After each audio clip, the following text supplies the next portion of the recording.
সুপ্রিয় দর্শক, channel Z এডিটোরিয়ালে আপনাদের স্বাগত। আজকে দিনের বেশ কয়েকটি খবর আলোচনার দাবি রাখে। এর মধ্যে আমরা দুটি খবর বেছে নিয়েছি। একটি হচ্ছে তুলসী গ্যাবার্ডের মন্তব্য বাংলাদেশে যে হিন্দু সম্প্রদায়ের উপরে বা সংখ্যালঘু সম্প্রদায়ের উপরে হামলা হচ্ছে এবং হামলাটি করছে জঙ্গিবাদী সংগঠনকে উল্লেখ করা হয়েছে, যেটা ভালোভাবেই বোঝা যায় যে ইসলামী সংগঠনগুলোকে উল্লেখ করা হয়েছে। আরেকটি খবর হচ্ছে যে উত্তরাঞ্চলের সঙ্গে রেল যোগাযোগ সুষ্ঠু করার জন্য যে নতুন রেল সেতু নির্মাণ করা হয়েছে সেটার উদ্বোধন হয়েছে। তো প্রথমেই আমরা রেল সেতু উদ্বোধনের বিষয়টি একটু আলোচনা করতে চাই। মূলত এই সেতু নির্মাণ কাজ শুরু হয়েছিল 2020 সালের দিক থেকে। তো প্রথমেই এই সেতুর যে প্রজেক্ট প্রোফাইল উপস্থাপন করা হয়েছিল সেখানে দেখা যায় যে 9,000 কোটি টাকা, 9,743 কোটি টাকা ধরা হয়েছিল। সেইটা পরে তা বেড়ে হয়েছে 16,780 কোটি 96 লক্ষ টাকা, অর্থাৎ একেবারেই দ্বিগুণ। এটা ছিল আওয়ামী শাসনামলে যে উন্নয়নের রোল মডেল। সবসময় তারা বলতো যে একটা প্রজেক্ট শুরু করা হতো যে পরিমাণ টাকা দিয়ে, শেষ করতে করতে সেটা দাঁড়াতো যে কখনো দ্বিগুণ তিনগুণ। যেমন পদ্মা সেতু শুরু হয়েছিল 11,000 কোটি টাকা দিয়ে, সেই প্রজেক্ট শেষ করতে করতে নেমেছিল 31,000 কোটি টাকায়। এরপরে দেখা গেল যে রেল নির্মাণ করা হয়েছিল ঢাকা খুলনা, সেখানেও প্রজেক্টের চেয়ে প্রোফাইল যেটা দেওয়া হয়েছিল তার চেয়ে দ্বিগুণ পরিমাণ করা হলো এবং 42,000 কোটি টাকা সেখানে খরচ দেখানো হলো। একইভাবে আমরা রূপপুর পারমাণবিক বিদ্যুৎ কেন্দ্র যেভাবে শুরু হয়েছিল সেখান থেকে লুটপাট করে প্রায় 40% লুটপাটই হয়েছে। তো এগুলো ছিল উন্নয়নের রোল মডেল। তারপরে রামপাল বিদ্যুৎ কেন্দ্র, পায়রা বিদ্যুৎ কেন্দ্র, এই সমস্ত বিদ্যুৎ কেন্দ্রগুলো নির্মাণ করার ক্ষেত্রে যে ধরনের অর্থ তছরূপ হয়েছে, দুর্নীতি হয়েছে, সেগুলো বাংলাদেশের জন্য আসলে এই রোল মডেল।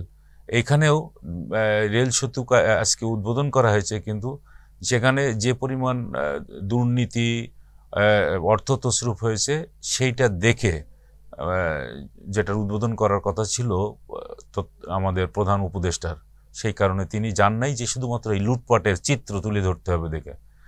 তো এটা ছিল আমাদের একদিক থেকে আমরা বলবো যে বাংলাদেশের যে ঢাকার সঙ্গে উত্তরবঙ্গের যোগাযোগটা স্মুথ হলো, এটা একটা বিষয়।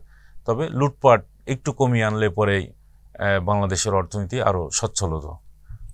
এর পরের যে বিষয়টি নিয়ে আমরা আলোচনা করব সেটা হচ্ছে তুলসী গাবার্ডের মন্তব্য। তিনি গতকালকেই এনডিটিভির সঙ্গে, তারপর বেশ কয়েকটি টিভির সঙ্গে যখন সাক্ষাৎকারটা দিয়েছেন, বলেছেন যে বাংলাদেশে সংখ্যালঘুদের উপরে নির্যাতন হচ্ছে। আর এটা হচ্ছে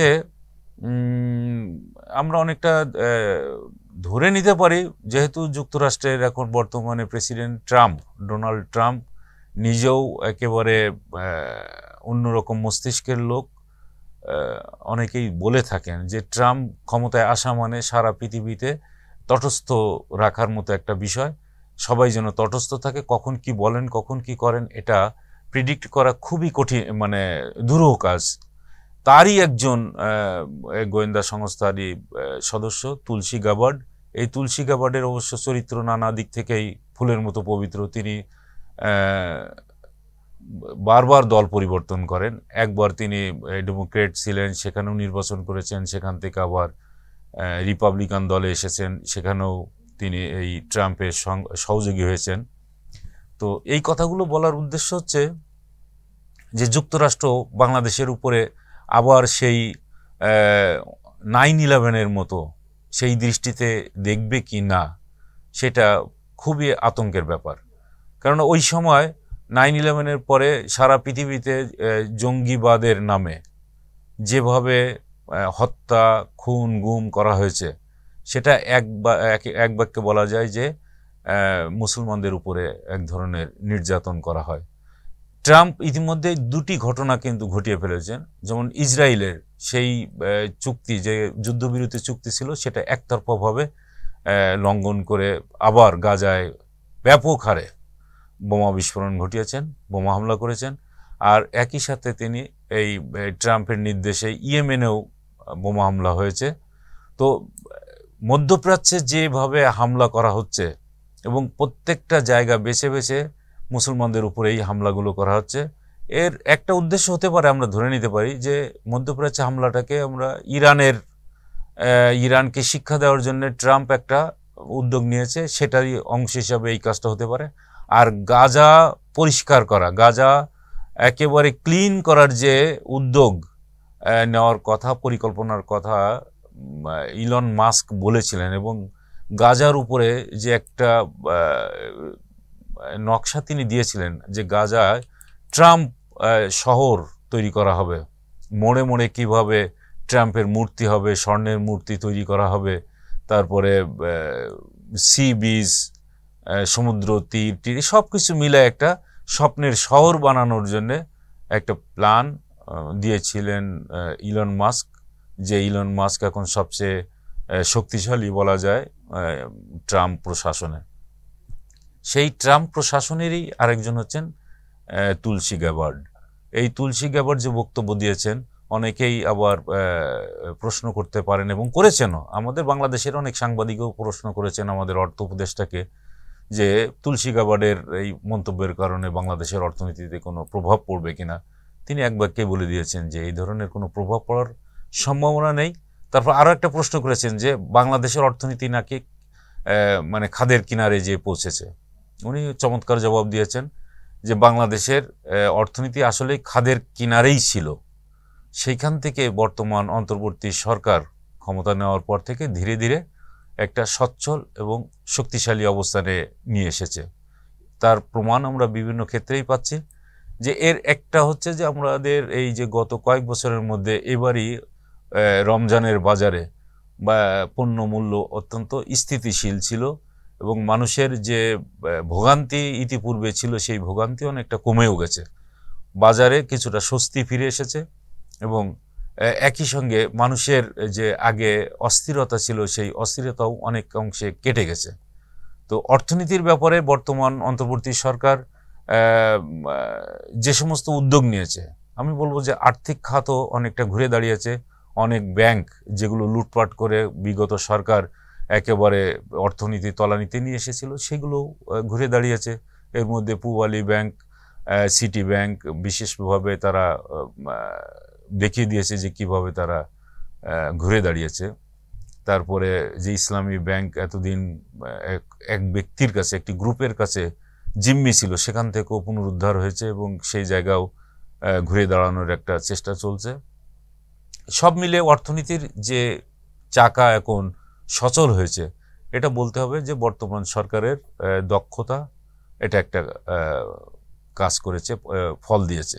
তুলসী গ্যাবার্ড যে বক্তব্য দিয়েছেন সে বক্তব্য বাংলাদেশ কোনো অবস্থাতেই আমলে নিচ্ছে না। আর আরেকটা কথা মনে হয়েছে যে তুলসী গ্যাবার্ডের এই বক্তব্যতে ভারতের বর্তমান প্রশাসন কিছুটা খুশি হলেও হতে পারে, কেননা ভারতের যে বর্তমান প্রশাসন আছে তাদের মনেই হয়েছে যে একমাত্র শত্রু হচ্ছে মুসলমান এবং বাংলাদেশের মুসলমান যারা আছে তারাই। তো সেইটা টার্গেট করে তুলসী গ্যাবার্ডের বক্তব্য ভারতের বর্তমান সরকারকে অনেকটাই খুশি করতে পারে, কিন্তু বাংলাদেশ ওই ফাঁদে পা দেবে বলে আমার মনে হয় না। বাংলাদেশের এখন যথেষ্ট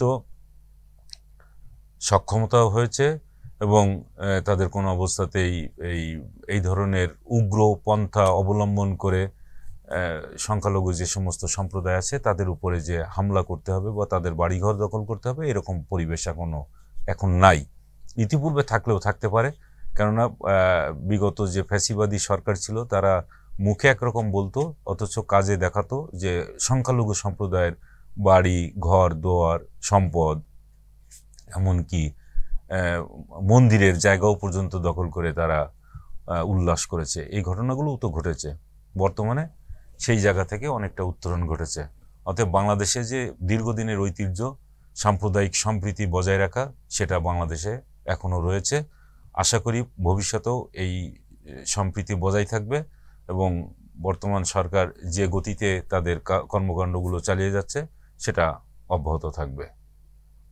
আজকে এই পর্যন্ত। ভালো থাকবেন সবাই। পরবর্তী অনুষ্ঠান দেখার আমন্ত্রণ জানিয়ে আজকে এখানে শেষ করছি। আল্লাহ হাফেজ।